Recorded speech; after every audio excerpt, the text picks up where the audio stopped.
Mi nombre es Rafael Serrano, soy director de la Liga Bíblica en América Latina y editor de la Biblia, la Palabra de Dios para Todos, y también editor de la Nueva Traducción Viviente. Vamos a continuar en el siguiente diapositiva. La siguiente diapositiva. ¿Por qué? ¿Por qué necesitamos conocer la historia de la Biblia en español? Hay muchas razones por las cuales es necesario conocer la historia de la Biblia en nuestro idioma, pero yo tengo tres que me parecen muy importantes. La primera es que es un tema muy actual debido a la aparición de nuevas versiones de la Biblia. La aparición de nuevas versiones de la Biblia ha causado muchas reacciones dentro de la iglesia en nuestro continente, algunas positivas, otras negativas. Y realmente cada uno de nosotros como creyente tiene derecho a casarse o a preferir una versión de la Biblia. Pero en lo que se relaciona a los líderes de las iglesias a los cuales se le hacen preguntas respecto a una u otra versión, siempre es bueno que aun cuando prefieran una versión específica de la Biblia, lo cual lo pueden hacer con toda libertad, no faltaba más, se empapen de este tema, porque les van a hacer preguntas respecto a otras versiones. Y es muy triste hablar de lo que no se sabe. Es realmente necio hablar de lo que no se conoce. Entonces es bueno que nos entrenemos, así ya tengamos nuestra versión de la Biblia preferida y sepamos acerca de la historia de la Biblia en español. Entonces esta es una buena razón para ilustrarnos acerca de este tema.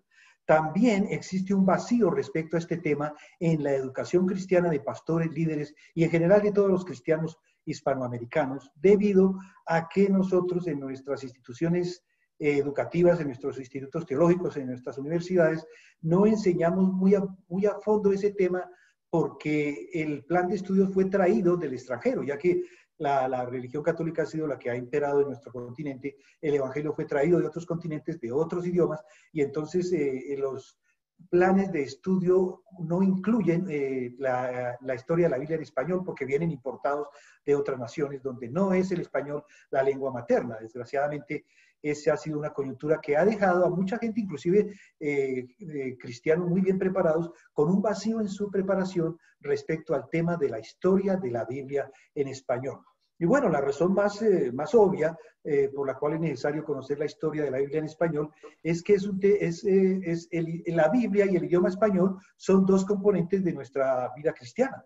Nosotros, la Biblia es el libro en el cual predicamos y sobre el cual basamos toda nuestra enseñanza, y el idioma español es el idioma que habla nuestra gente, la gente a la cual dirigimos nuestra predicación y nuestra enseñanza. Bueno, continuemos con la siguiente diapositiva. Yo quiero hacer una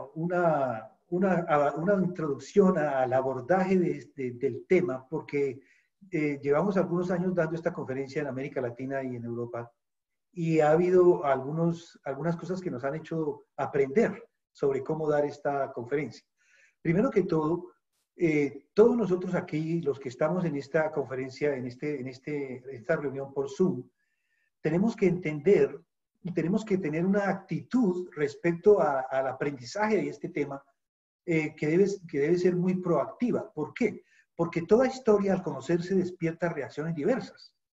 La historia son hechos que ya pasaron y que uno no puede cambiar. Entonces, debido a eso, en toda historia hay lados brillantes y hay lados oscuros, hay lados trágicos que no nos pueden gustar. Y lo mismo pasa en la historia de la Biblia en español.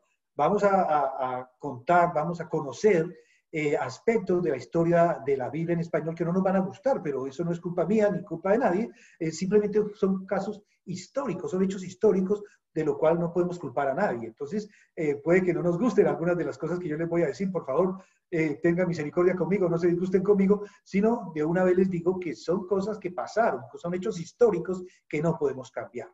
Y también hay cosas muy bonitas, hay lados brillantes, hay lados que nos llenan de orgullo en esta historia de la Biblia en español. Pero siempre, siempre, como nos aconseja el Señor Jesucristo en Juan 8:32, siempre es mejor conocer la verdad. Satanás es el padre de mentira. Nosotros somos de Jesucristo, nosotros somos de Dios Padre, del Espíritu Santo. Entonces, siempre es mejor conocer la verdad. Vamos con la siguiente diapositiva. Siguiente. Vamos con la siguiente. Bueno, la historia de la Biblia en español comienza en el siglo, más o menos el siglo XI, el siglo XII. Y es la historia de la Biblia en cualquier idioma moderno más antigua. Primero hubo Biblia en español que Biblia en inglés. Primero hubo Biblia en francés, en español, que Biblia en francés. Primero hubo Biblia en español que en alemán. Esa es la primera cosa que aprendemos en esta conferencia. Porque siempre estamos pensando que el español siempre fue de último. No, no, no. La primera Biblia completa que hubo en un idioma moderno fue en español. ¿Por qué? Porque España, más o menos en el siglo XI, en el siglo XII, fue una nación que fue adquiriendo una personalidad, unas características como la primera nación moderna después de la Edad Media. Después de la Edad Media, en que todo era oscuridad y en que no había países propiamente dichos, porque el Imperio Romano había decaído y no había sido reemplazado por otro imperio, sino que fue reemplazado por el feudalismo, por la Edad Media. Empezaron más o menos al final de la Edad Media a aparecer naciones. Y la primera nación que empezó a aparecer con personalidad fue España. España fue la primera potencia mundial de la época. Y al ser la primera potencia mundial de la época, pues entonces empezó a tener los avances, como toda potencia mundial en cada época. Hoy, por ejemplo, los Estados Unidos, los avances empezaron primero en ella. Aquí en este monasterio del Escorial que vemos acá y que tuve oportunidad de visitar con el director de la Liga Bíblica de Colombia y con el director de la Liga Bíblica de México, con Israel, ahí están los primeros en esa biblioteca, porque es que este monasterio es realmente un palacio que mandó construir un rey español llamado Felipe II. Es un palacio supremamente enorme. El Palacio de Buckingham en Londres es chiquito comparado con este monasterio, Palacio del Escorial. Ahí hay una gran biblioteca y en esa biblioteca están los primeros manuscritos de la Biblia en nuestro idioma, de la Biblia en español. Continuemos con el siguiente diapositivo. Pero antes de hablar de los primeros textos en nuestro idioma español, los primeros textos bíblicos, respondamos a la pregunta, ¿qué Biblias había antes de que hubiera Biblia en español? Porque tenemos que recordar o conocer que la Biblia no la dio Dios en idioma español, no la dio Dios en ningún idioma moderno. Nosotros sabemos que la Biblia Dios la dio por obra del Espíritu Santo en los idiomas hebreo, arameo y griego. Entonces, antes de que hubiera Biblia en español, pues la Biblia estaba en hebreo, en arameo y en griego. ¿Por qué? Porque el hebreo, cuando Dios inspiró el Antiguo Testamento, era el idioma del pueblo de Dios. Y Dios, el Antiguo Testamento, lo envió al pueblo hebreo.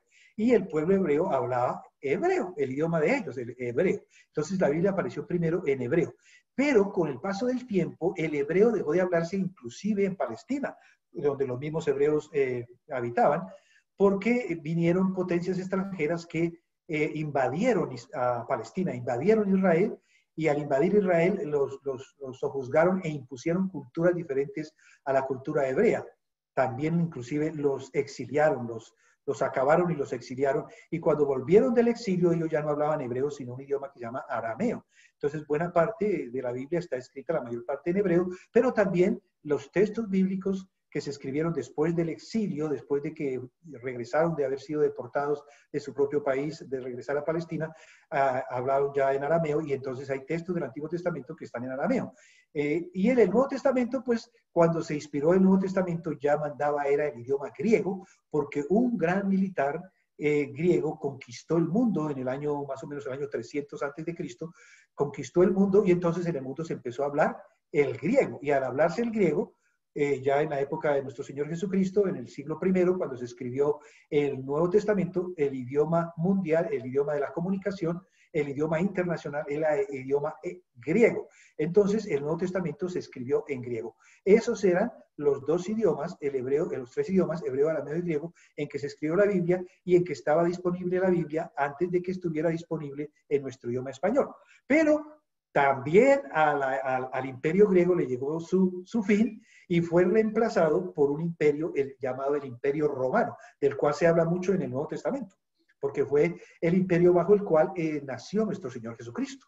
Augusto, el emperador romano, era el que gobernaba cuando nació el Señor Jesucristo. Entonces, ellos no hablaban griego, aunque lo hablaban como segunda lengua, porque ellos tenían la cultura mezclada con la cultura griega. Los romanos en realidad hablaban el idioma latín. El idioma latín era el idioma del Imperio Romano, y ese idioma reemplazó al griego. Entonces ya no había Biblia en hebreo, arameo y griego, sino en algunas personas que lo conocían, y entonces se dio la necesidad de que para poder expandir el mensaje de Jesucristo, y también los mismos judíos, para poder expandir el conocimiento de su fe a la diáspora judía, tradujeron la Biblia, el Antiguo y Nuevo Testamento, al nuevo idioma que mandaba en todo el mundo, que era el latín. Ahí vemos en esa cubierta, en esa carátula que dice Biblia Sacra, ahí vemos la Biblia completa traducida del hebreo, arameo y griego al latín, que era el idioma que hablaba todo el mundo. El Imperio Romano fue un imperio muy grande que se extendió por todo el mundo conocido e impuso su idioma, el latín, y entonces los creyentes, los cristianos y los judíos tradujeron la Biblia de los idiomas originales al latín. Ahí vemos ese texto, esa carátula que vemos ahí en latín, Biblia Sacra, es la llamada Vulgata, que es una Biblia traducida de los originales, de los idiomas originales, porque los libros originales de la Biblia se perdieron, no existen, pero de los idiomas originales, hebreo, arameo y griego, al latín, traducida por un erudito llamado Jerónimo, que los católicos le dicen San Jerónimo, y nosotros le decimos Jerónimo, un erudito muy importante, fue el que tradujo la Biblia de los idiomas originales al latín.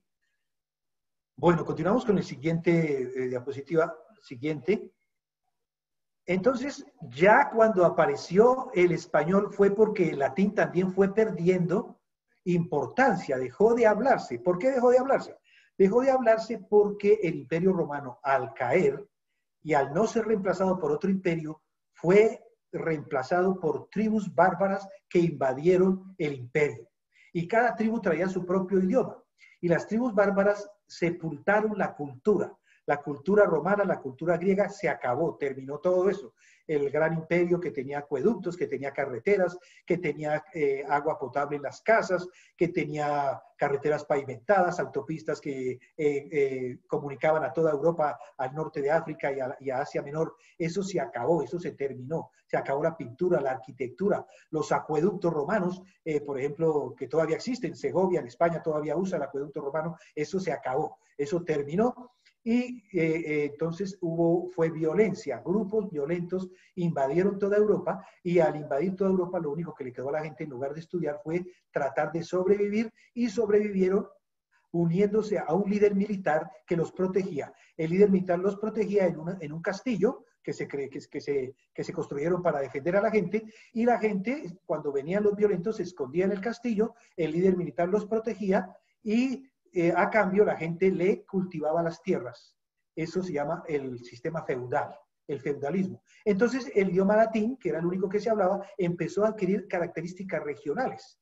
Y en lo que hoy en día es España, lo que después fue España, empezó a adquirir unas características regionales que lo fueron llevando, transformando, evolucionando hasta que apareció el español, paulatinamente. Eso es ya otra historia. Entonces, mire, el primer texto bíblico en español es este que tenemos aquí, tan bonito, se llama La Facienda de Ultramar, ya es un español mezclado con el latín, un latín que va evolucionando hasta empezar a hacer los primeros textos en español, el español naciente. Esta Facienda de Ultramar en realidad era una especie de guía turística, para hablar en términos de hoy, del peregrino que quería ir de lo que hoy día es España a Tierra Santa, a visitar los lugares santos. Y como todo estaba pues en desorden, no había autoridad y cada reino feudal era independiente, pues un señor llamado Almeric Malafalda, que era un tipo español que vivía en Palestina, hizo una especie de guía para el peregrino para decirle, mire, usted de España a Tierra Santa tiene que ir por estos lados, por estos caminos que son menos peligrosos, pero en esa guía tradujo algunos textos del Antiguo Testamento y esos son los primeros textos de la Biblia en español. Continuemos. Siguiente diapositiva.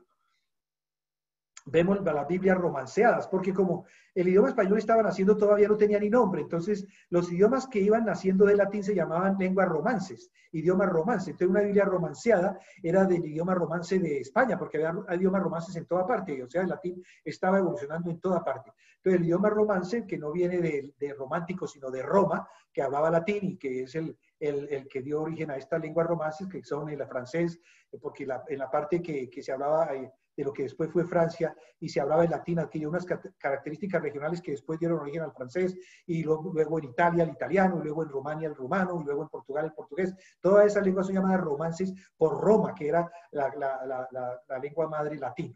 Entonces aquí vemos unos manuscritos ya de Biblias en en español, que no tenía nombre todavía, España no existía, sino el terreno.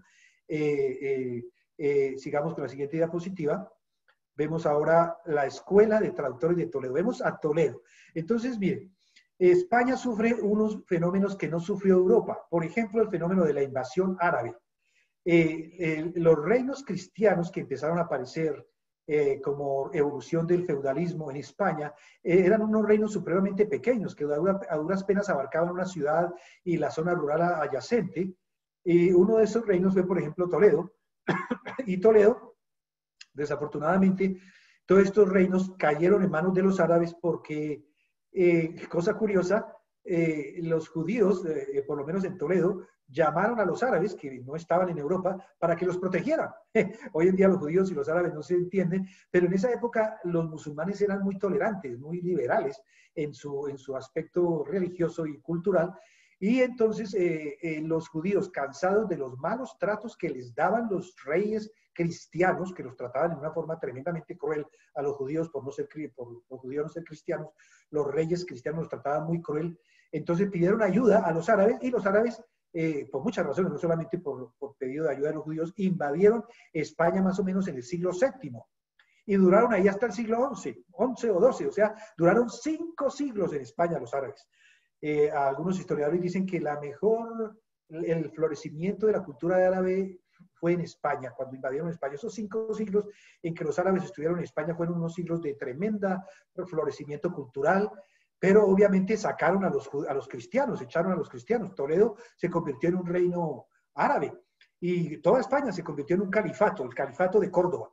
Era un califato muy importante dentro del mundo árabe, uno de los más importantes, y muy culto, muy culto. Ellos no habían sufrido lo que había sufrido Europa, el sepulcro de la cultura y de la civilización greco-romana. Entonces ellos colaboraron trayendo todo lo que era la cultura que había quedado sepultada por las invasiones de los bárbaros a Europa, y entonces se convirtió España en el centro cultural más importante del mundo con los árabes. Por ejemplo, Córdoba en el siglo VIII tenía una biblioteca de 400.000 volúmenes. Imagínense ustedes, si hoy en día una biblioteca con 400.000 libros es grande, ¿cómo sería en el siglo VIII Córdoba con 400.000 volúmenes? Era un centro, también un centro médico de la medicina.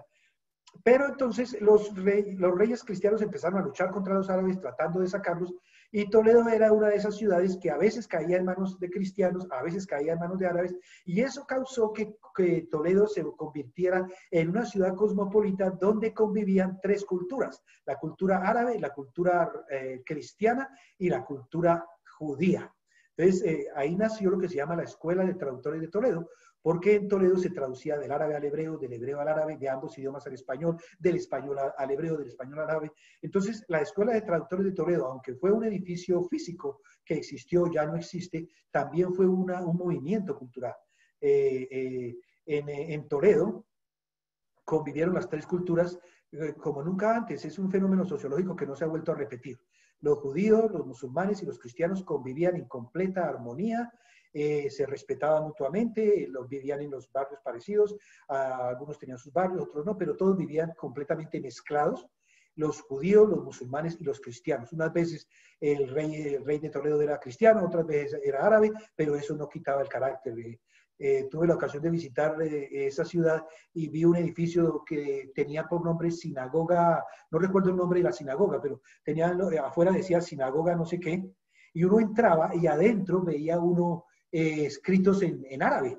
O sea que ese edificio, además de sinagoga, sirvió también como mezquita. Y también había una cruz cristiana. O sea, el mismo edificio sirvió de sinagoga, sirvió de mezquita y sirvió de iglesia cristiana. Ahí se pueden ustedes ver, uno como visitante, y uno dice, caramba, aquí realmente se mostró las 3 culturas, inclusive la ciudad de Toledo se llama la ciudad de las 3 culturas. Y por eso fue que Toledo empezó a trabajar la traducción a todos los idiomas. Y de ahí salía para toda Europa las traducciones que se hacían en la Escuela de Traductores de Toledo. Continuamos con la siguiente diapositiva. Vemos nosotros aquí la Biblia prealfonsina. Es una Biblia que se llama prealfonsina porque se publicó antes del rey Alfonso. Prealfonsina, por el rey Alfonso. Continuamos con la siguiente diapositiva. Y aquí vemos la Biblia alfonsina. Alfonso X fue un rey de Toledo. Ya este tipo ya no se dejó quitar la ciudad de manos árabes. Ya él empezó a fortalecerse. Él tenía ancestro alemán y ancestro 100% por el lado de sus padres castellano, porque él ya empezó a organizar un reinecito que llamó Castilla. Ese reino se llamó Castilla. Sí, el idioma no empezó llamándose español, sino castellano, porque este rey fue uno de los primeros reyes que se implantó, que empezó a crecer, que empezó a tener poder, que empezó a tener plata, riquezas, y él en Europa se constituyó en el rey más importante de toda Europa, porque fue el primer el rey que logró hacer una medio especie de país, el reino de Castilla. El rey Alfonso X de Castilla se llamó el rey Alfonso X el Sabio porque él sabía de todo, además de que era un gran atleta y un gran soldado, también fue un gran poeta y un gran jurisconsulto. Él estableció un documento que se llama las 9 partidas, que fue una especie de constitución. Entonces ya fue un reino, en Europa empieza a aparecer un reino, Castilla, con constitución, las 7 partidas, y un rey soldado, un rey culto, un rey que sabía leer y escribir en latín, un rey que sabía castellano, y él empezó a hacer que el idioma castellano se impusiera en la península. Y empezó a quitarle poder a los curas, a la iglesia, que era la única institución universal que existía y que monopolizaba la religión. Entonces, para poder quitarle poder a la iglesia y que los laicos empezaran a tener poder, los reyes y los laicos, entonces él empezó a promover la traducción de la Biblia. Aquí aprendemos otra cosa, no siempre la Biblia fue atacada por los reyes y los gobernantes. Por ejemplo, aquí vemos a un rey, al principal rey de Europa en esa época, Alfonso X de Castilla, promoviendo la traducción bíblica, promueve entonces la traducción de la Biblia. Bueno, en realidad él lo que quería hacer era una enciclopedia con todo el saber humano. Él además fue el que estableció las reglas del ajedrez. Las reglas del ajedrez, ustedes saben que el ajedrez fue inventado en la India y entró con los árabes a Europa. ¿Y dónde estaban los árabes? Pues en España, en lo que después fue España. Entonces, el rey Alfonso X castellano estableció las reglas del ajedrez. Y él quiso tener una enciclopedia que mostrara todo el conocimiento de todo lo que se sabía en el mundo, y empezó por la historia. Y la historia, como era cristiano, pues, ¿dónde empieza la historia? La historia empieza en la Biblia, en el Génesis. Y entonces los primeros tomos de esa Biblia de esa historia, de esa enciclopedia de Alfonso X, son la Biblia. La Biblia traducida no de los idiomas originales, sino de la Vulgata latina. Entonces, la primera Biblia en cualquier idioma moderno es la Biblia alfonsina, siglo XI, siglo XII. No había Biblia en inglés, no había Biblia en francés, no había Biblia en alemán, en ningún idioma moderno, sino en español. Entonces, la primera Biblia en español fue la Biblia alfonsina, pero no traducida de los originales, sino traducida de la Vulgata latina, la Biblia alfonsina, siglo XI, siglo XII, más o menos. Y luego viene la Biblia de Alba. Esta Biblia de Alba es porque ya los ricos, los nobles de Castilla empiezan a competir en quién se vuelve mecenas de la Biblia. Esta Biblia de Alba fue patrocinada por el gran maestre de la Orden de Calatrava. Este señor Guzmán decidió que, bueno, ya tenemos Biblia completa en español, en castellano, perdón, porque en español no tenía ese nombre, pero yo quiero la Biblia traducida del hebreo directamente. No quiero la Biblia traducida de la Vulgata latina, sino quiero la Biblia traducida del hebreo directamente. Entonces él hace traducir la Biblia, este gran maestro de la Orden de Calatrava, la Biblia del latín al castellano. Y esa es la denominada Biblia de Alba. Fue traducida por los mejores hebraístas del mundo estaban en España, en Toledo precisamente. La colonia judía, que estaba ahí por siglos. Entonces, este gran maestre de la Orden de Calatrava patrocinó la traducción de la Biblia del hebreo al español, directamente de la lengua original, el hebreo, no de los originales, como ya hemos dicho, los libros originales no existían, pero el idioma original sí, del hebreo, y este fue traducido por un rabino judío llamado Moisés Arragel. Moisés Arragel, patrocinado por el gran maestre de la Orden de Calatrava y secundado por un grupo de curas de curas castellanos, tradujeron la Biblia del hebreo al español, al castellano. Y esa, bueno, la Biblia para los judíos, que es de Génesis a Malaquías. Entonces tenemos el Antiguo Testamento, la Biblia de Alba, traducida del hebreo al español, al castellano. Continuemos. Siguiente diapositiva. Y bueno, ahora viene el Marqués de Santillana que dice, bueno, tenemos la Biblia completa, traducida de latín al español, la Biblia alfonsina, tenemos ya el Antiguo Testamento traducido del hebreo al español, la Biblia de Alba, y yo quiero ahora, dice el Marqués de Santillana, yo quiero ahora el Nuevo Testamento traducido del griego al español. Y patrocina la traducción del Nuevo Testamento, que fue escrito en griego, al español. Y lo traduce Martín de Lucena, que era un judío que se convirtió al cristianismo, Martín de Lucena. Entonces vemos ya que tenemos la Biblia completa traducida al español, la Biblia de alfonsina, del latín al español completa, y tenemos el Antiguo Testamento traducido del hebreo al español, la Biblia de Alba, y ahora tenemos ya el Nuevo Testamento traducido del griego al español por Martín de Lucena, que es patrocinado por el Marqués de Santillana. Marqués de Santillana, a propósito, fue un gran mecenas, un gran patrocinador de la cultura. Hay una editorial española que se llama Editorial Santillana y que es muy activa en nuestros países de habla española. En todos los países nuestros hay libros de Editorial Santillana, inclusive en los colegios y en las escuelas y universidades de América Latina. Editorial Santillana tiene muchos libros. Eso viene de ahí, del Marqués de Santillana. Sigamos pues. Sigamos con la siguiente diapositiva. Bueno, pero aquí se entremezcla con la Reforma. Recordemos que no había sino un solo cristianismo en Occidente. La iglesia era una sola, el cristianismo era uno solo. Pero empieza a haber protestas. La Reforma empezó en España. Claro, culminó con Lutero y todo eso, pero empezó en España, que era en ese entonces la primera potencia mundial. Entonces, todo pasa, los hechos culturales pasan primero en la potencia mundial que en otras partes. Y aquí vemos en el año 1437, mucho antes de Lutero, claro, de Calvino y toda esa gente, vemos los primeros reformadores. Yo los llamo los precursores de la Reforma. Por ahí tengo un librito que se consigue, se llama La Reforma Protestante, donde cuento algo de eso. Los herejes de Durango, España. Allá nuestros amigos mexicanos dicen, uy, Durango, México. No. De Durango, España. Allá en el País Vasco, en Durango, en el País Vasco, empezó a haber un grupo de cristianos que empezaron a criticar la jerarquía eclesiástica, el lujo, la corrupción de la iglesia que había en esa época, y ellos hicieron algo que desafortunadamente los reformadores después no le pusieron mucha atención. Estos pre-reformadores españoles de Durango, del País Vasco, ellos le dan énfasis a la obra del Espíritu Santo. Los reformadores españoles en todas las épocas, los protestantes españoles, siempre a diferencia de los protestantes de otras partes de Europa, como Alemania, Inglaterra y Francia y Suiza, le dieron mucho énfasis a la obra del Espíritu Santo. Qué triste que no les secundaron en esto.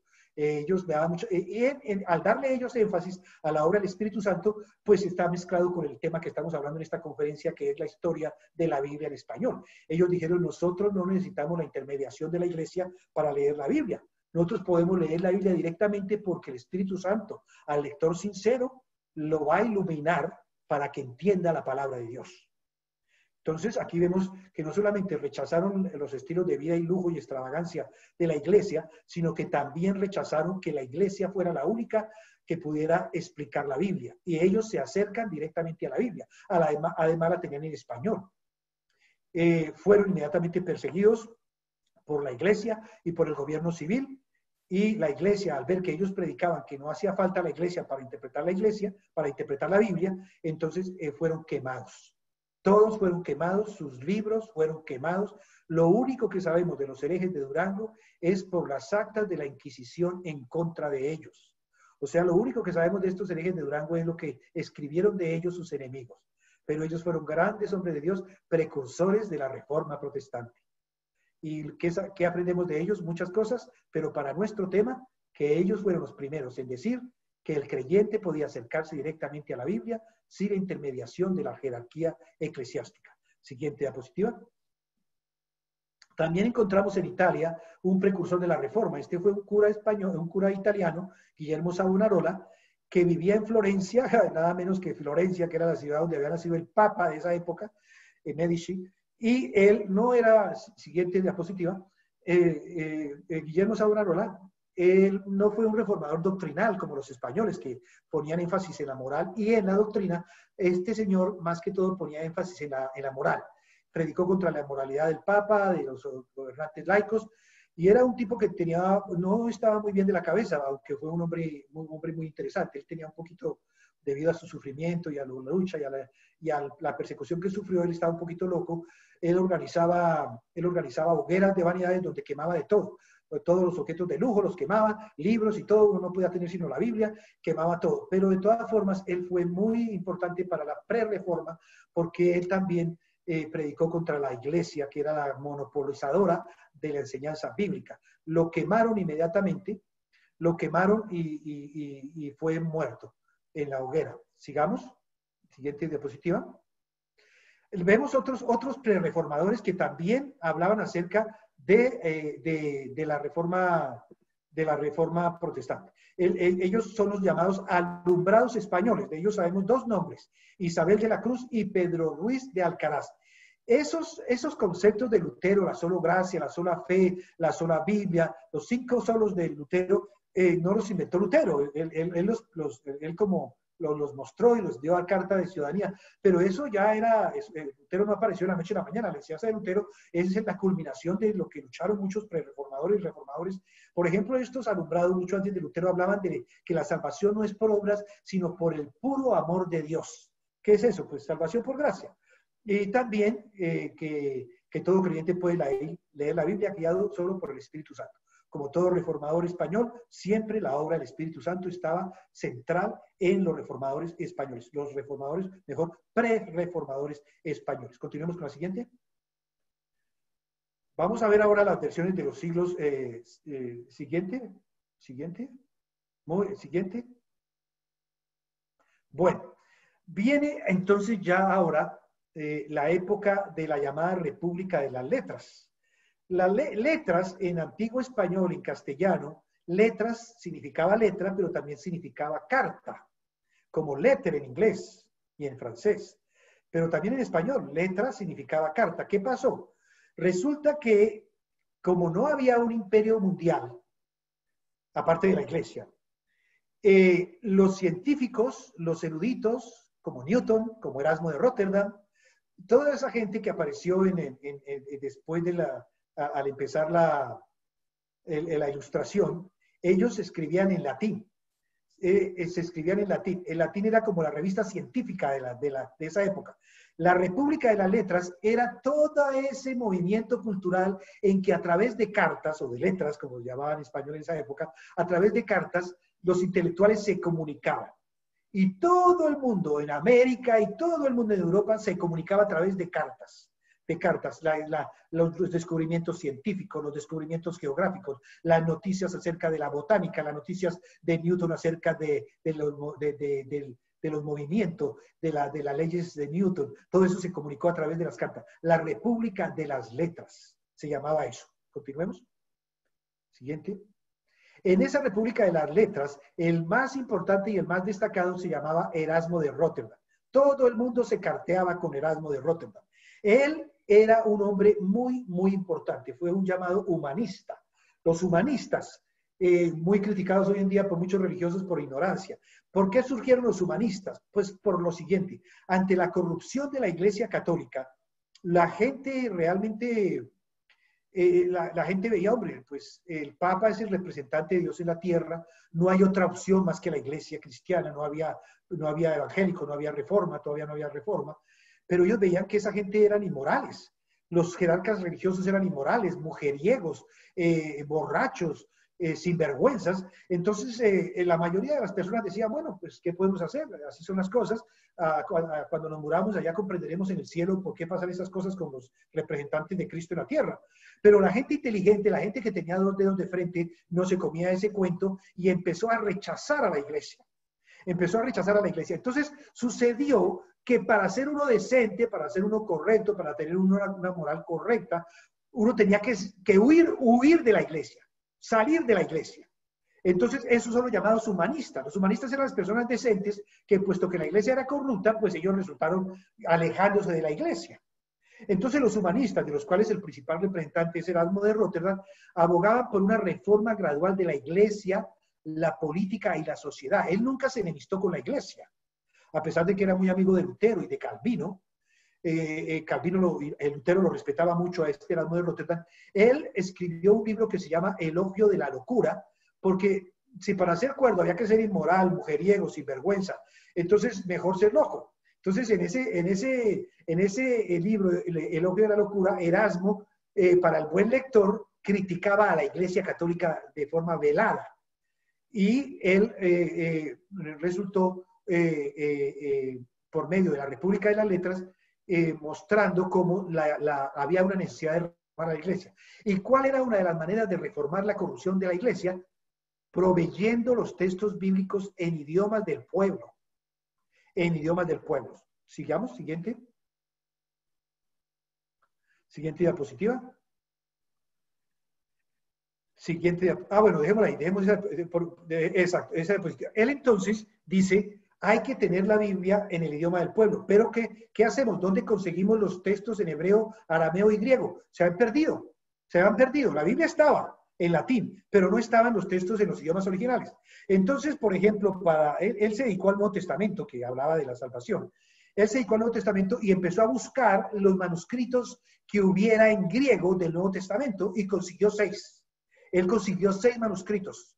Y con esos 6 manuscritos, que ninguno se parecía al otro, diferían mucho, él los cotejó, estudió los 6 manuscritos y con ellos él formó un Nuevo Testamento en griego que puso a disposición de los reformadores para que pudieran traducir el Nuevo Testamento del griego a Lutero, por ejemplo, al alemán, y Casiodoro de Reina, nuestro Casiodoro, al español. Él nunca abandonó la Iglesia Católica, a pesar de que Lutero siempre le dijo que abandonara la Iglesia. Él no la abandonó jamás. Sigamos. Siguiente diapositiva. Aquí tenemos al segundo humanista más importante del mundo, Juan Luis Vives. Era un humanista español. Él en realidad era más importante que Erasmo de Rotterdam, pero debido a que España era la primera potencia mundial y luego la siguiente potencia mundial fue Inglaterra, que odiaba y le hacía mala propaganda a España, todos los eruditos españoles fueron silenciados por la cultura después del siglo XVI. Pero ahora que ya ha pasado todo esto, se ha descubierto que Juan Luis Vives, que era un erudito humanista español, realmente era más importante que Erasmo. Fue, primero que todo, en la República de las Letras, el segundo más leído después de Erasmo. Y decimos que fue más importante que Erasmo en este sentido, porque él, como los humanistas de esa época, él escribió sobre todos los campos del saber. Él fue precursor de la reforma a la filosofía, él fue precursor de la psicología, él fue precursor de las matemáticas modernas, de la medicina moderna, de la astronomía. Él fue el primero que diferenció entre astronomía y astrología, porque en esa época la astronomía y la astrología eran una misma cosa. Uno lee muchos reformadores de esa época y uno dice, uy, pero esta gente creía en la astrología. No, no es que creyera en la astrología, es que en esa época no había diferencia entre la astrología y la astronomía, y muchos eruditos, muchos reformadores también, pues que eran médicos y como Newton, que era un gran físico y escribió un comentario del Apocalipsis, esos científicos de esa época, pues ellos no tenían diferenciadas las ciencias, y el primero que empezó a diferenciar las ciencias fue Juan Luis Vives, no Erasmo de Rotterdam, que fue perseguido en España y que sus padres los quemaron en la hoguera. La Inquisición española le tocó huir. Él le tocó huir y vivió más que todo en Holanda. Juan Luis Vives escribió también acerca de la necesidad de que los gobiernos patrocinaran la salud pública. Hoy en día con la pandemia, donde vemos que la salud pública no ha podido ofrecer una ayuda suficiente para la gente, nos damos cuenta de que Juan Luis Vives fue un pionero al propender que la salud pública fuera precisamente eso, pública, o sea, costeada por lo menos para los más necesitados por el Estado. Bueno, sigamos con el siguiente diapositiva. Ya hemos hablado entonces de él. Él, lo importante, sí, está bien, Juan de Valdés, sigamos con Juan de Valdés. Juan de Valdés, siguiente diapositiva, fue también un precursor de la Reforma, fue amigo de Erasmo, y él tradujo ya ciertos textos del Nuevo Testamento y también algunos salmos al español. Continuemos. Él habla de la justificación solo por la fe, al igual que después Lutero. Pide una reforma de la cristiandad. Él ya no quiere que la iglesia sea reformada, sino dice la iglesia católica está tan corrupta que es mejor fundar un nuevo cristianismo. Refundar el cristianismo. Con siguiente diapositiva. Aquí viene un punto de quiebre en la historia mundial. No solamente en la historia de la traducción bíblica en español, sino en la historia mundial. Hasta el día de hoy, el mundo ha sido afectado por esta pareja, los reyes católicos de España.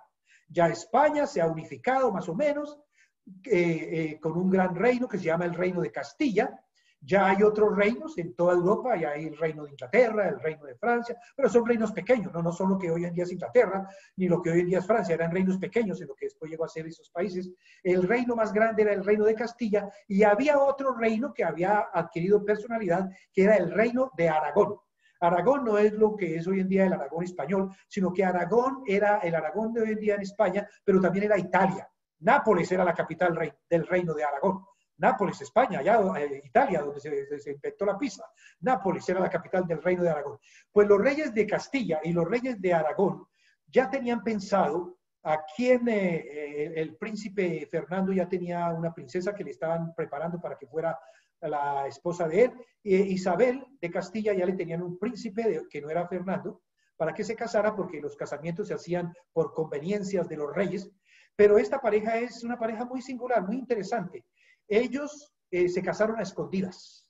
Se casaron a escondidas y se casaron por amor, porque ellos estaban destinados a casarse con otros príncipes.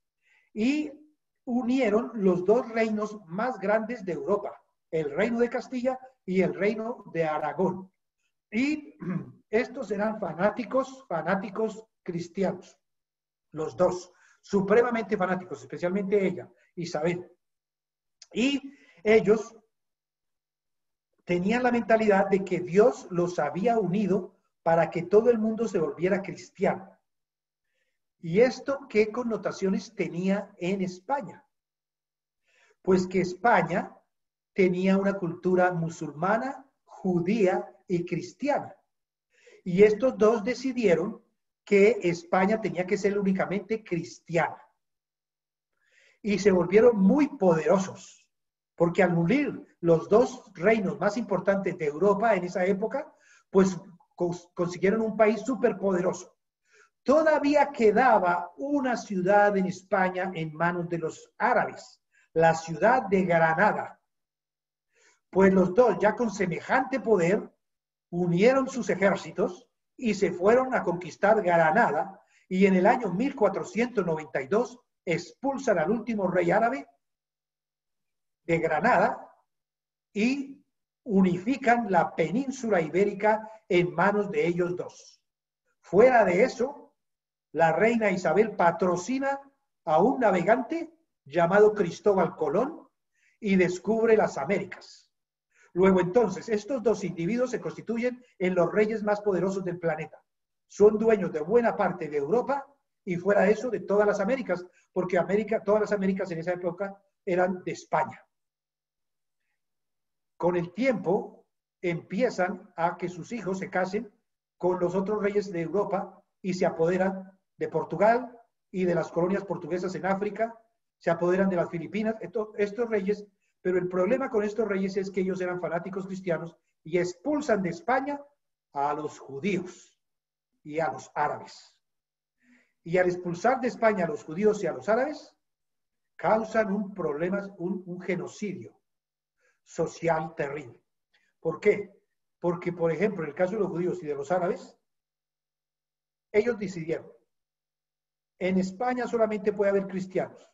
Los que no sean cristianos tienen que convertirse en cristianos o irse de España, y si se quedan, mueren. Y se van de España con lo que tienen puesto. Los judíos y los árabes eran riquísimos.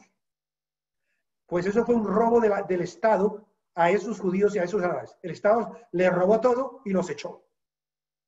Pero el Estado se enriqueció no solamente con lo que le robó a los musulmanes y a los judíos, que se fueron, buena parte se quedaron y se volvieron cristianos de labios para afuera para que no los mataran. Y entonces vemos que ocurre también un fenómeno terrible, porque Castilla se estaba convirtiendo en un país preindustrial. La lana de las ovejas de Castilla iban a ser los paños del mundo, pero eso sucedió fue en Inglaterra, porque al irse los árabes y los judíos que controlaban la banca, la agricultura y la industria incipiente, España quedó sin técnicos, quedó sin agricultores y quedó mal. Pero ¿de qué vivían entonces? Pues del oro y de la plata de las Américas y de lo que le robaron a los árabes y a los judíos. Entonces ese país, ya el trabajo humano quedó desacreditado, y en España para ser alguien tú tenías que ser o sacerdote o soldado. Y eso a la larga, a pesar de que España se convirtió en una nación poderosa y riquísima, a la larga fue la caída de España porque España perdió la oportunidad de convertirse en la primera nación industrial y eso sucedió en el siglo siguiente en Inglaterra, debido a estos dos individuos que fueron la gloria y a la vez el embrión de la desgracia de España. Entonces aquí ya no puede haber traducción de la Biblia. Aquí ya con ellos, los reyes católicos, ya no puede haber traducción de la Biblia libremente porque ellos empiezan a tener ciertos resquemores contra la gente que no siguiera la religión oficial. ¿Continuemos? Entonces, estos reyes tienen un descendiente que adquiere aún más poder que ellos. No es su hijo ni su hija, sino su nieto, Carlos, el nieto de los reyes católicos, que era el heredero del reino, del imperio romano germánico, que era lo que hoy en día conocemos como Alemania. Era un imperio de papel, donde el emperador gobernaba solamente de papel, porque los que tenían el poder eran los gobernantes de los estados, los príncipes alemanes, que cada cierto tiempo elegían al emperador. Pues el sucesor del emperador en esa época era Carlos, que era a la vez nieto de los reyes españoles, y entonces cuando hay la sucesión, Carlos V de Alemania y primero de España, el mismo hombre siendo rey de España y emperador de Alemania, el mismo individuo se va a vivir a España, porque le gustaba más España. Carlos V resulta que se convierte en emperador de todo el mundo, pues, porque resulta dueño de todo lo que tenía España y ahora dueño de todo lo que tenía Alemania, pues entonces queda emperador del mundo, pero tiene que enfrentar la reforma protestante porque él era emperador de Alemania. No solamente era rey de España, sino emperador de Alemania, y a ser emperador de Alemania, ¿dónde ocurrió? ¿Dónde estaba Lutero? Lutero estaba en Alemania, Lutero era alemán, y entonces resulta que al ser Lutero alemán, le toca al gobernante, a Carlos V, frentear con la reforma protestante. Ahora, Carlos V tenía una característica, que él no era un emperador de papel, sino que llevó los ejércitos españoles hasta Alemania y dominó a todos los reyes, a todos los príncipes, y dijo, aquí mando yo, ustedes no mandan, aquí ahora yo voy a gobernar de verdad, y aquí manda en Alemania es el rey español Carlos V. Eso hace que los príncipes alemanes, que toda la vida habían estado haciendo lo que querían y nombrando a un emperador de papel, se resintieran contra el emperador. El Papa también se resintió porque el emperador nombraba a los papas. Este señor era un hombre muy poderoso. Cuando estaban los ejércitos del emperador español en Roma, no hubo con qué pagarles, le pidió al Papa que les pagara, el Papa no quiso pagarles, entonces les dijo, pues ustedes vean a ver cómo consiguen el dinero, y hubo un saqueo de Roma que hizo temblar al Papa, casi matan al Papa. Entonces, ¿qué pasó? Carlos V mandaba al Papa, mandaba a todo el mundo, y eso creó un resentimiento. Al crear un resentimiento de todo el mundo conocido contra Carlos V, el emperador de España y de Alemania, entonces Inglaterra, Francia, todos los países empezaron a ir contra España. Y de ahí viene la leyenda negra contra España, como hoy en día Estados Unidos es la primera potencia mundial, pero tiene muchos enemigos. Eso le pasó a España con Carlos V. Era un imperio mundial en Asia, el imperio donde no se ponía el sol, porque donde una parte del imperio estaba de noche, en otra parte estaba de día. Entonces, resulta que aquí para la reforma y para la traducción bíblica hay un hecho muy interesante, que es que a Lutero sí no le pasó lo que le pasó a los alumbrados españoles, a los herejes de Durango, a Savonarola, que fueron quemados por la Inquisición, sino que Lutero recibió el respaldo del ejército armado de los príncipes alemanes. Entonces los príncipes alemanes, no todos, sino algunos, decidieron respaldar con sus ejércitos a Lutero para hacerle contrapeso al emperador que les causaba tantas molestias. Entonces ya aquí hubo un conflicto político donde el reformador no tiene problema, no tiene miedo, porque hay soldados y ejércitos alemanes respaldando. Entonces el emperador de Alemania, el rey español, decide irse por las buenas y convocar a una reunión para que los representantes del Papa y los representantes de Lutero se pongan de acuerdo, y así, por primera vez en la historia de Occidente, no se divida el cristianismo. Los representantes del Papa y los representantes de Lutero hacen una reunión donde casi se llega a un acuerdo gracias al secretario de Lutero, Melanchthon, que era un gran hombre de Dios, Melactón, pero el Papa, que era un individuo corrupto, no transigió y resulta que no hay acuerdo y nace la Reforma Protestante propiamente dicha. Entonces, los principados alemanes, donde el príncipe respaldara a Lutero, se volvieron protestantes. Y los principados alemanes, donde el príncipe respaldara al Papa, eran católicos. Por eso Alemania, la mitad de Alemania es católica y la otra Alemania es protestante. Fuera de eso, el emperador de Alemania y rey de España, Carlos V, sufre una crisis y renuncia, abdica. Todos los dominios españoles se los deja a su hijo, Felipe II, y todos los dominios de Alemania, el nuevo emperador de Alemania, se lo deja a su hermano Fernando, que se llamaba Fernando como el abuelo, como el rey Fernando el Católico. Entonces, ya España no tiene nada que ver con Alemania, y en España se empieza a ver como sospechosa a la gente protestante. ¿Por qué?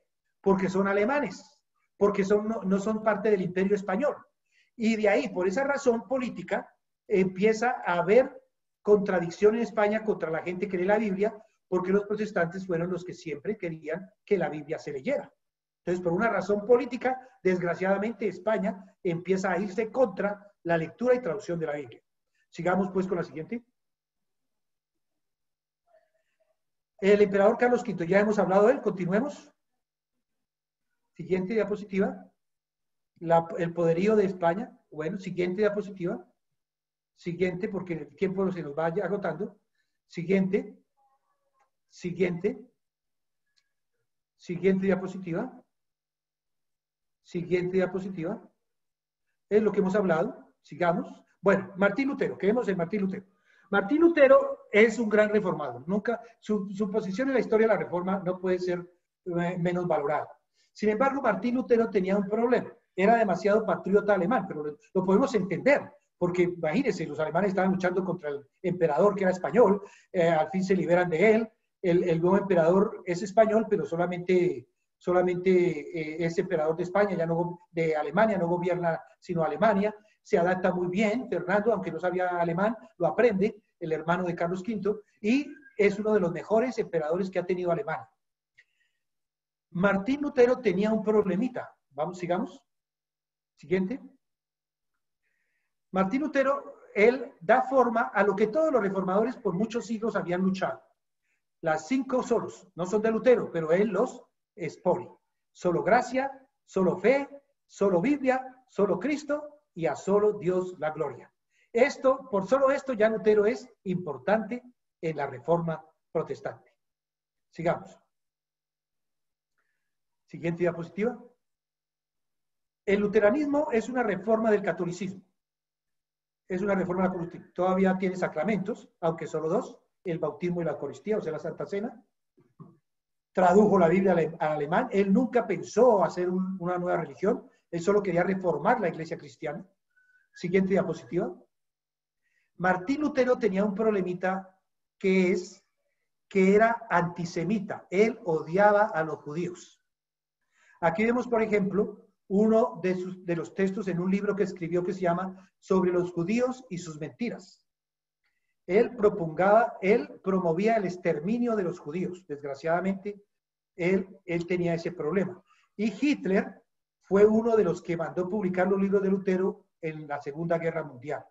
Se basó en Lutero para matar a tantos judíos. Desgraciadamente, por eso, ¿se acuerdan que yo les dije al principio de la conferencia que había cosas buenas y cosas malas en toda historia y que algunos de ustedes de pronto se iban a disgustar porque habláramos de eso? No es culpa mía, es un hecho histórico. Entonces, yo quiero que no se vayan a disgustar, sino que aprendamos y reconozcamos los hechos históricos, ¿sí? Eso fue un hecho histórico. Continuemos, siguiente diapositiva.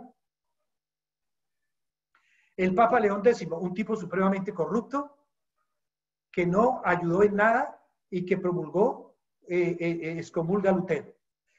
Siguiente. Siguiente diapositiva. Enrique VIII de Inglaterra era un tipo muy católico, pero como el Papa no quiso aceptar que se divorciara de su esposa, que era Catalina de Aragón, una española, entonces inventa que él va a ser el Papa de la Iglesia en Inglaterra. Hasta el día de hoy, el jefe de la Iglesia en Inglaterra es el rey. Hoy en día la reina Isabel II de Inglaterra es la cabeza de la iglesia en Inglaterra. Ya vemos la reforma, ¿no? Ya empieza la reforma. Bien, sigamos. Calvino. Calvino, él establece la doctrina de la predestinación. Tiene muchos detalles, hay mucha controversia, hay muchos seguidores, muchos que lo atacan. No quiero meterme en eso, simplemente, en general, la predestinación significa que Dios ya sabe antes de que una persona nazca si esa persona se va a salvar o se va a condenar. Sigamos. Sigamos con el problemita que tuvo Calvino, fue el asesinato de Servet. Servet era un español, un médico español. En España es muy conocido más como médico que como reformador, porque él fue el que descubrió la circulación de la sangre. Hay muchos hospitales que se llaman Hospital Miguel Servet. Pero el problema que tuvo él con Calvino fue que Calvino le envió el libro más importante de Calvino, que se llama Instituciones de la Religión Cristiana, a Servet, que fue compañero de él en Francia cuando estudiaron juntos, y Servet se lo criticó y eso disgustó mucho a Calvino. En una ocasión en que Servet fue a Ginebra, donde Calvino era el que mandaba, lo agarraron, le quitan las pertenencias, él llevaba bastante dinero y joyas, porque era un médico muy famoso, lo empelotan, lo botan a una cárcel con harapos, con andrajos, y lo queman vivo en Ginebra, Suiza, donde mandaba Calvino. Esto tiene mucha controversia, pero eso fue un hecho histórico. Entonces, ¿qué pasa? Que los protestantes de Europa, al ver que los calvinistas matan a Servet, dicen, ¿cómo así? ¿Los protestantes también quemamos gente, como los católicos en la hoguera? Esto no puede ser así. Y se forma un problema muy grande. Se forma un problema muy grande porque ese fue el punto negro de Calvino, desgraciadamente. El asesinato de Servet, muy querido por Casiodoro de Reina. Cuando Casiodoro de Reina visitó Ginebra, el lugar donde murió Servet, donde quemaron a Servet, lloraba Casiodoro de Reina porque era paisano de Servet. Sigamos con la siguiente diapositiva. Defender una doctrina matando a un hombre no es defender una doctrina, es matar a un hombre. Entonces los protestantes dicen, nosotros no podemos matar a la gente. La doctrina no se defiende matando gente. Las doctrinas no se matan matando gente. Defender una doctrina matando a un hombre es lo que hacen los católicos, matar gentes. Eso no lo podemos hacer nosotros los protestantes. Fue terrible y un lunar muy grande en la historia de Calvino. Yo he leído todas las biografías de Calvino y tratan de justificar esto, pero eso es injustificable. Continuemos. Siguiente diapositiva. La Biblia de Ferrara. Bueno, ya aunque hay enemistad en España contra las Biblias en español, porque eso huele a protestante, o sea, los enemigos de España, sigue habiendo traducción bíblica. Por ejemplo, esta Biblia es traducida por judíos españoles que después de que los echaron de España, en Ferrara, Italia, traducen el Antiguo Testamento al español. La llamada Biblia de Ferrara. Sigamos. Francisco de Encinas. Qué gran hombre Francisco de Encinas. Qué triste que no se sepa mucho de él, que los estudiantes de teología, los creyentes debemos estudiar más a Francisco de Encinas. Francisco de Encinas fue un gran español, joven, un joven español, rico. Sus padres eran negociantes en Holanda, que en ese entonces Holanda, todos los Países Bajos pertenecían a España, y lo mandaban a Holanda a que manejara los negocios de la familia en Holanda, que como les digo era propiedad de España, Holanda, Bélgica, todo eso los dueños eran los españoles, y entonces él en esos viajes se volvió protestante. Y él era muy inteligente, sabía hebreo, sabía arameo, sabía griego, lenguas clásicas, y él era muy amigo de Lutero y muy amigo de Calvino. Mire qué curioso. Lutero y Calvino no se podían ver, pero ambos querían mucho a Francisco de Encinas, y Francisco de Encinas traduce el Nuevo Testamento del griego al español por consejo de Melactón, el secretario de Lutero, que lo quería mucho, lo quería como un hijo. El secretario de Lutero, Melactón, quería como un hijo a Francisco de Encinas y lo anima a que traduzca del griego al español el Nuevo Testamento. A él lo alcanzan a agarrar la Inquisición en España, pero él se vuela, él se escapa y sale de España, y en Europa, fuera de España, logra traducir buena parte del Nuevo Testamento al español. Sigamos. El Nuevo Testamento y Salmos de Juan Pérez de Pineda, en realidad, sobre el Nuevo Testamento de Francisco de Encinas y los Salmos. publicado en 1556. Sigamos. La única vez que un católico se atrevió a traducir algo de la Biblia al español en épocas después de los Reyes Católicos. El cura Fray Luis de León alcanzó a traducir algunos libros poéticos, pero fue inmediatamente detenido y encerrado y estuvo a punto de ser quemado, aunque él se retrajo. La Inquisición lo hizo firmar un papel en que se obligaba a no traducir más al español si quería seguir vivo. Y desafortunadamente solo alcanzó a traducir los libros poéticos, pero muy bella traducción la que hizo Fray Luis de León, por ejemplo, del Cantar de los Cantares. Sigamos. Ahora venimos nosotros a ver la Biblia de Casiodoro de Reina. Qué triste que hoy en día están atacando esta Biblia. La Liga Bíblica Internacional tiene dos versiones en sus programas de entrenamiento. En el programa en el Instituto de Sembradores de Iglesias se usa la Biblia Reina Valera 1960 y en los programas con el Proyecto Felipe se usa la Biblia Dios habla hoy. La versión de Casiodoro de Reina es una Biblia súper importante, no solamente en la historia de la traducción bíblica en español, sino en la historia de la traducción bíblica mundial. ¿Por qué? Voy a explicarlo. Los que la atacan lo hacen por ignorancia. Ustedes que están en esta conferencia, vamos todos nosotros a valorar más a la Biblia de Casiodoro de Reina. Veamos sus características. Siguiente. Fue la primera Biblia completa en nuestro idioma. Pero hay que hacer una salvedad. Ya hacía 4 siglos que había una Biblia completa en nuestro idioma, pero traducida del latín al español, que era la Biblia alfonsina, siglo XI y siglo XII. Esta es la primera Biblia completa en nuestro idioma, traducida de los originales hebreo, arameo y griego al español. Entonces, entendamos, la Biblia de Casiodoro de Reina no fue la primera Biblia completa en español. Fue la primera Biblia completa en nuestro idioma, en un solo tomo, traducida de los originales hebreo, arameo y griego al español.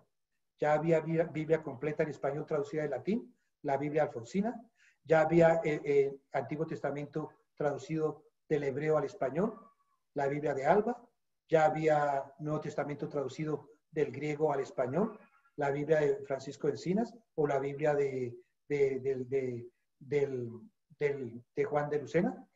Pero en un solo tomo no había una Biblia completa traducida de los idiomas originales al español, y por eso decimos que la Biblia de Casiodoro de Reina es la primera Biblia completa traducida de los idiomas originales al español. Fue publicada no en España, porque él tuvo que huir de España, sino fue publicada en Suiza en 1569.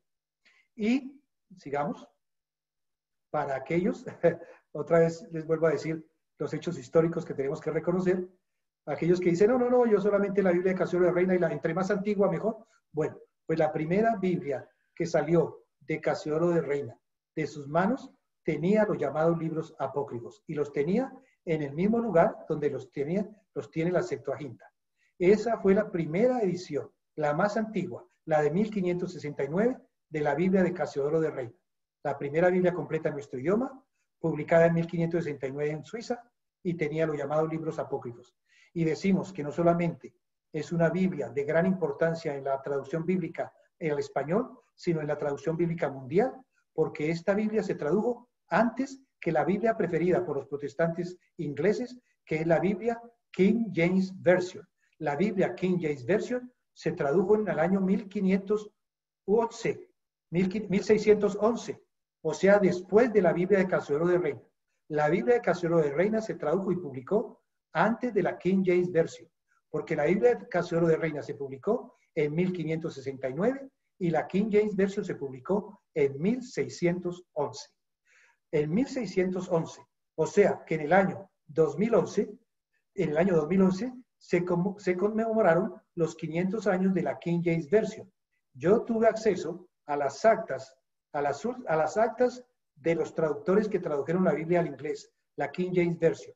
Y en la última sesión de la traducción de la Biblia en inglés, King James Version, se cuenta que había varias Biblias en varios idiomas que se cotejaron para que la Biblia King James Version no tuviera errores. Y una de esas Biblias fue una Biblia en español. Las actas de la King James Version no dicen que era la Biblia de Casiodoro de Reina, pero tuvo que ser la Biblia de Casiodoro de Reina, porque era la única Biblia protestante que existía en esa época. Y porque en el único hablante, no hablante nativo de inglés, que hizo parte del comité de traducción de la Biblia King James Version fue Joaquín Saravia, uno que tenía como español como lengua materna, pero que el rey James lo llamó para que ayudara a traducir la King James Version, porque era un erudito en hebreo tremendo.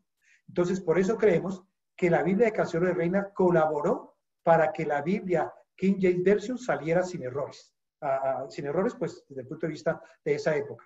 Entonces, no solamente la Biblia de Casiodoro de Reina es un hito importante en la historia de la traducción bíblica en español, sino mundial, porque se tradujo antes que la King James Version y que todas las otras Biblias completas que nosotros vemos en muchos idiomas. Continuemos. Muerto y enterrado Casiodoro de Reina, aparece un señor llamado Cipriano de Valera, que fue compañero de Casiodoro de Reina en el monasterio San Isidoro del Campo en Sevilla, que también salió exiliado y escapado de España. Este señor publicó varias veces el Nuevo Testamento de Casiodoro de Reina sin decir que era de Casiodoro de Reina, con el nombre de él, Cipriano de Valera. Quién sabe por qué lo hizo, pero es un hecho histórico. Y luego publicó una revisión de la Biblia de Casiodoro de Reina, revisada por él en 1602, donde pone los libros apócrifos al final y donde quita las notas de Casiodoro. Eso fue todo lo que hizo. Unos cambiecitos por ahí, pone los libros apócrifos al final y no más, quitar las notas de Casiodoro. Sigamos. Bueno, de ahí en adelante, la Biblia ya no se llamó Biblia de Reina, sino Biblia Reina Valera, de 1602 en adelante. Bueno, este individuo, Felipe II, fue un gran enemigo del protestantismo. Él fue perseguidor del protestantismo. Él fue perseguidor de la traducción bíblica al español. Él no fue perseguidor de la Biblia. Él inclusive patrocinó publicaciones de la Biblia, siempre y cuando fueran en latín, no en español. Y él fue un enemigo declarado del protestantismo, enemigo de Casiodoro de Reina. Organizó un comando, los comandos, en palabras de hoy, un comando para secuestrar a Casiodoro de Reina, traerlo secuestrado a España y quemarlo. No lo pudo hacer, no lo pudo secuestrar. Entonces quemó una efigie de Casiodoro de Reina en la Plaza Mayor de Madrid, diciendo, cuando lo encontremos vivo lo quemamos como estamos quemando esta efigie. Fue realmente bastante hostil a la traducción bíblica. Sigamos. Ahora vienen las versiones de los siglos XVIII al XIX. Continuemos. En el siglo XIX ocurre algo en el mundo español, en las posesiones de España. Los países de América Latina empiezan a independizarse. ¿Por qué se independizan? Porque España es invadida por Napoleón. Cuando España fue invadida por Napoleón, el rey español se regala a Napoleón, se le entrega y se le regala y dice haga usted lo que quiera y se va a vivir a París con Napoleón. El rey de Portugal, en cambio, huye a Brasil y gobierna el imperio portugués desde Brasil. No, en España el rey español se regala a Napoleón y se va con él a París. Y su hijo, Fernando VII, también se regala y se humilla a Napoleón, el rey español. Entonces, los españoles se rebelan y forman en Cádiz una monarquía constitucional. Una monarquía constitucional con todos los avances de la Revolución Francesa. Igualdad, libertad y fraternidad. Entonces, la Junta de Cádiz envía representantes a las colonias españolas para informarles que ahora España es una monarquía constitucional, libertad, igualdad y fraternidad. A Colombia, por ejemplo, envió a Villavicencio. El señor Villavicencio fue al que los patriotas le iban a organizar una comida para recibirlo en nombre de la Junta Española, y el virrey no quiso ayudar y se formó el 20 de julio, que eso es historia de Colombia, pero aquí hay muchos de otros países, no tenemos que hablar de eso, pero lo que quiero decir es que a los criollos, a las élites dominantes de América Latina, no les gustó que la Junta de Cádiz fuera a imponer en España una monarquía constitucional, igualdad, fraternidad y todo eso, y entonces deciden independizarse. Las élites latinoamericanas y se independizan para evitar el progreso. Qué curioso. se independizan para evitar el progreso, porque en España se vuelven progresistas y cuando Napoleón es vencido, Fernando VII viene a Cádiz y jura lealtad a la Constitución española de los revolucionarios españoles, jura lealtad y entonces Fernando VII se vuelve un rey constitucional. Eso no les gusta a los que mandan en Latinoamérica y cada país se va independizando. Las élites criollas van independizando cada país para evitar el progreso y con apoyo de la Iglesia Católica se independizan y se vuelven estados independientes. Luego en España el rey Fernando logra acabar con toda la constitución y vuelve a ser un monarca autócrata, pero ya se han independizado las colonias españolas y ya no las puede volver a recuperar, aunque ya vuelve a ser un monarca autócrata.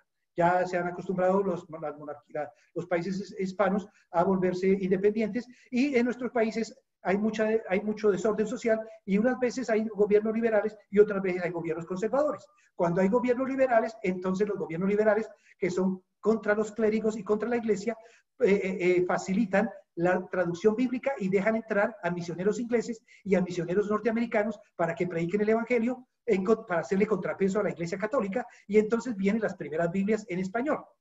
Vienen las primeras Biblias a nuestro continente gracias a los misioneros ingleses y norteamericanos de esos gobiernos progresistas de nuestros países hispanoamericanos que ya no obedecen a España y ya no se dejan imponer la religión católica a la fuerza y la Biblia católica a la fuerza. Entonces, en nuestro tema de la traducción bíblica, vemos que ya vienen traducciones hechas en Latinoamérica. Siguiente. Como cosa curiosa, los misioneros ingleses y los misioneros norteamericanos no vinieron con la Biblia de Casiodoro de Reina, porque la Sociedad Bíblica Británica, que en ese entonces se llamaba Sociedad Bíblica Británica y Extranjera, consideró que era peligroso enviarlos con una Biblia protestante, ya que los latinoamericanos eran muy fanáticos católicos y podían matar a los misioneros. Entonces los mandaron con una Biblia católica, la Biblia del Padre Sío de San Miguel. Esa fue la Biblia con la que los protestantes empezaron a evangelizar a nuestro continente. La Biblia del Padre Sío, que fue una Biblia que tuvo más o menos 84 ediciones, 4 católicas y 80 protestantes. Es muy curioso, pero esa fue la Biblia con la que vinieron los misioneros protestantes a evangelizar. Las primeras iglesias protestantes, las primeras Biblias fueron estas, la Biblia del Padre Sío de San Miguel. Continuemos. Las versiones del siglo XX. Bueno, ya en el siglo XX ya empiezan los católicos a tener versiones en español. La primera, pues, la del Padre Sío. Luego esta Biblia de Torres Amat. Continuemos. Tenemos a un misionero suizo que tradujo en Chile el Nuevo Testamento. Sigamos. Luego viene la Biblia Nácar Colunga, 1944. Sigamos. Luego viene una Biblia hecha en Argentina, la Biblia Platense. Esta es una edición de los 50 años que se hizo en el 2001, pero esa se tradujo en el año 1951. Esta Biblia Bobercantera de los jesuitas, 1947. Sigamos. Vemos la Biblia de los Testigos de Jehová, una de las pocas traducciones en español traducida del inglés.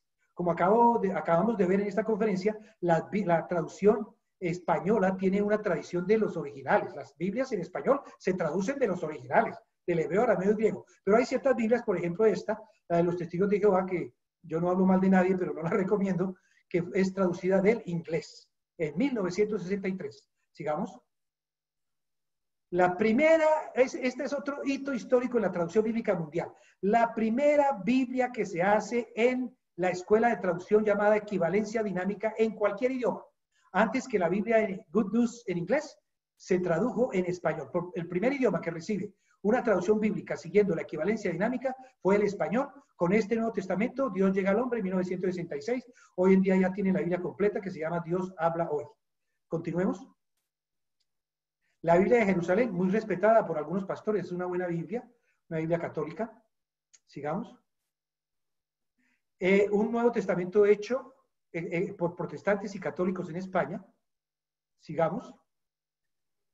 La Biblia latinoamericana, una Biblia muy interesante, hecha en Argentina, Chile, no me acuerdo bien. Lo curioso de esta Biblia, que es muy buena, es que tiene el orden de los libros de la Biblia no es en orden como están en nuestras Biblias, sino en orden cronológico, de acuerdo a cómo primero se empezaron a publicar históricamente. Sigamos. La Biblia judía de Rosenblum fue una edición, como para los judíos la Biblia solamente de Génesis a Malaquías, es un Antiguo Testamento hecho en Argentina. por la colonia judía de Argentina, que es una colonia bastante fuerte en Argentina, en Buenos Aires sobre todo. Ellos han hecho sus versiones de la Biblia. Aquí tenemos una, la Biblia judía de Rosenblum, hecha en Buenos Aires. Sigamos. La Biblia de las Américas, una Biblia que hoy en día se llama Nueva Biblia de los Hispanos. Es una Biblia muy buena, pero como es tan similar a la Biblia de Casiodoro de Reina, pues no ha tenido mucho éxito, pero es una Biblia por el estilo de la de Casiodoro de Reina, de la Reina Valera, pero la gente pues prefiere la Reina Valera, pero es una Biblia llamada la Biblia de las Américas, una Biblia también muy aceptada. Sigamos. El primero que hace una Biblia equivalencia dinámica para católicos, la Nueva Biblia Española. Sigamos. Una Biblia hecha en México lindo y querido. Allá está, una Biblia hecha por Ediciones Paulinas en 1978, patrocinada por el editor Agustín Magaña. Bueno, los viejos mexicanos me entenderán, Agustín Magaña fue muy famoso en México, él editaba el almanaque, él fue un hombre muy famoso, ojalá que no lo olviden, Agustín Magaña. Aquí vemos otro Nuevo Testamento interconfesional, también en España. Sigue, muy bien. La Biblia del Opus Dei. La Biblia de la Universidad de Navarra, sigamos. Hay muchas versiones de la Biblia en español. Otra Biblia hecha por Alonso Choquel, pero esta ya es diferente a la Nueva Biblia Española. Esta es una Biblia muy buena, con dos versiones, una en español de España y otra en español de América. Sigamos. La primera Biblia hecha por solo evangélicos de América Latina y de Estados Unidos y España. La nueva versión internacional, 1999. Ahora las versiones de este siglo, la del siglo XXI. Ya en el siglo XXI, la Biblia la iglesia evangélica ha avanzado, la iglesia evangélica es poderosa, la iglesia evangélica tiene mucho pueblo, y entonces ya se da el lujo de ella misma en América Latina empezar a producir sus Biblias de acuerdo a las necesidades de la iglesia evangélica en América Latina. Esta es la primera edición de la Biblia PDT, la Biblia de la Liga Bíblica, por ejemplo, tiene unas características, por ejemplo, ese texto de Éxodo 23:9, no maltraten ni oprimas a los inmigrantes. En otras Biblias dice no maltraten ni oprimas a los extranjeros. Hay dos palabras en hebreo que traducen extranjero. Una palabra en hebreo para los extranjeros que son enemigos de Israel y otra palabra en hebreo también para extranjero, que son aquellos extranjeros que se invitan a comer la Pascua, cuando dice que el extranjero también coma la Pascua. Esa segunda palabra en hebreo que traduce el extranjero, en la Biblia de PDT traduce inmigrante, lo cual es completamente respetando los idiomas originales. La PDT, la Biblia de la Liga Bíblica. Sigamos, tienen ya muchas versiones. La traducción en lenguaje actual de Sociedades Bíblicas, 2003. Sigamos. La Biblia de la Comisión Episcopal Española, 2010, católica. La nueva traducción viviente, de la cual tuve también el gran honor de ser editor, soy editor de la nueva traducción viviente. Esa traducción se hizo directamente en inglés, bajo la dirección del hermano Jaime Mirón, el director del equipo de traducción, el doctor Jaime Mirón, de la Asociación Luis Palau. Yo soy el editor general. La hicimos ya, es una traducción del inglés, pero esta traducción, la edición que tuvimos, antes de publicarla, se cotejó. Cada palabra de esta Biblia, bajo mi dirección, se cotejó los lenguajes originales, hebreo, arameo y griego. El Antiguo y Nuevo Testamento se cotejó esta Biblia, traducción del inglés, pero se cotejó con los originales hebreo, arameo y griego. Sigamos. La Biblia, la palabra hecha por la Sociedad Bíblica de España. Sigamos. Hablemos un poquito de la Biblia PDT. La Biblia PDT es una traducción que está a medio camino entre traducción literal y equivalencia dinámica. No somos una traducción de equivalencia dinámica. La traducción 100% dinámica y 100% literal no existe. Ninguna es así. ¿Por qué? Porque no hay dos idiomas iguales. La Biblia PDT trata de ser literal, pero cuando hay textos en los que se puede falsear el original, preferimos la equivalencia dinámica. Siguiente. Siguiente. Anterior. Por ejemplo, aquí usamos la equivalencia dinámica. Los pocos textos que hemos usado la equivalencia dinámica. En Mateo 1.25, cuando Casiodoro tradujo Mateo 1.25, escribe, hablando del nacimiento virginal de Jesucristo, que José no la conoció hasta que dio a luz a su hijo.